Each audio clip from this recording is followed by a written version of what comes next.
You already know though. Yeah, it's your boy Jonesy in here. Regular session like we always do. Seaman City studio shit, self-made shit. Shout out to Feed the Hungry, my nigga, my family. Hey yo, but you know, working on that Exhibit D. You know what I'm saying? That's gonna be that. The example out is doing exactly what I wanted it to do.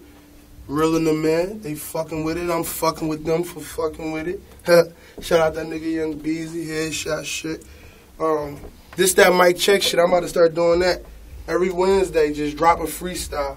This Tuesday, though, by the time he edit that shit, chop the little video shit up, that shit'll be out tomorrow. I'm doing that shit. But I'm going to drop 2 for the first one. So, you know, by being late, I feel like I'm doing it late, I'm going to just drop 2. First joint, I'm doing that motto shit. I'm about to fuck that shit up, though. You ready? All right, come on. You already know. Mic check shit.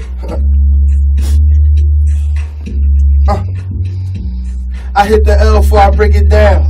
I told them I was nice, but they hear me now. Cool with me, cause late better than never. And I don't give a fuck what they talking unless it's cheddar. New watch, no ice, but I can piss you off with the price. I should be in the front, nigga, I'm nice. And if I'm in the building, you probably should watch your wife. No talk, right at him like a layup. See a lot of bitches going down, I'm on my way up. I just play it cool and tell them bitches to stay up. Rolling like a motherfucker, baby, I'ma stay up. Money don't sleep, me neither. Head to toe new shit, old heater. Me, Lou, Booch, 7 divas. I kinda want them all, but shit, I really don't need them. I get